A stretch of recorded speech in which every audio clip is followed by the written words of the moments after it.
Black voices are often invited to talk about blackness, right?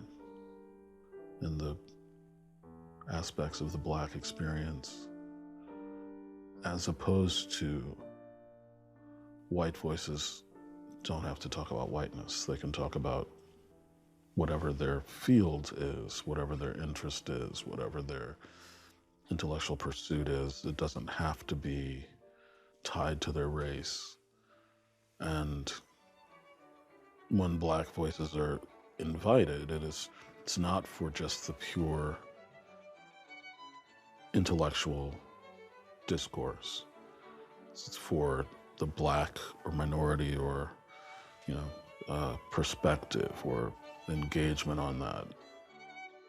And that is a burden. Why do I have to represent all Black composers? Why do I have to represent Black pianists? I'm an artist, I'm a pianist, and my Blackness is incidental to that. It's central to me.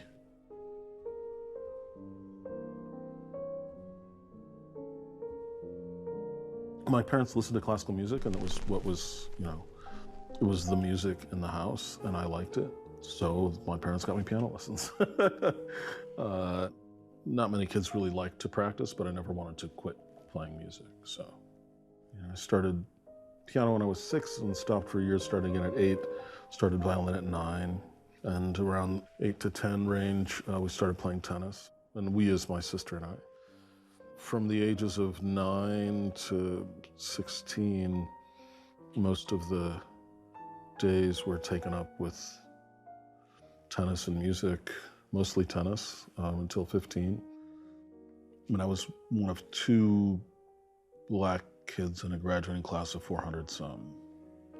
And that was 1982.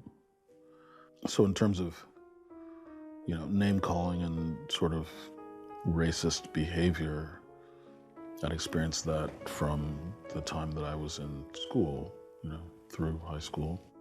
It wasn't as if it was just a racist existence there, but there were racist things happened. And while we were traveling for tennis tournaments, certainly there was a tournament my sister was in Birmingham. There were a few Black families, and they told everybody, it's like, okay, in the Black families, these are the clubs that you can't practice at. My parents and the other parents said, well, if we can't go to them, nobody should be able to use them, which did not result in any change in policies.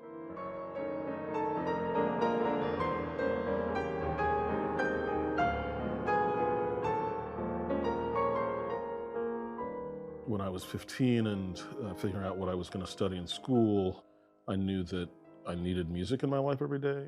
And if I didn't do any of the other things that I was involved in, then I would be fine. Initially, when you play, if you like it, you're playing for yourself. It makes you feel good, you enjoy it, maybe enjoy showing off, whatever it is, but it's self-involved. And in the kind of music that I do, I'm a messenger, I'm a medium, I'm the person that is representing the voice of the composer, right? And I'm representing that voice to the audience, right? So it's not for my pleasure, it's not for my enjoyment, it's for the enjoyment of the audience. And, I need to fully understand and live the emotional content of the piece. If something is heartbreaking, if I'm crying, I can't deliver it to the audience, right? And so, it's at the moment of performance, it's for the audience to feel it. I can't feel it fully, right? Because I can't transmit it. So my practice is, how do I transmit this? My old teacher Fleischer used to say, don't exercise your own demons on the music, right? Don't work out your own issues, that were not the composer's issues, because it feels good and it seems, it's making you feel better. A composer didn't write it for that.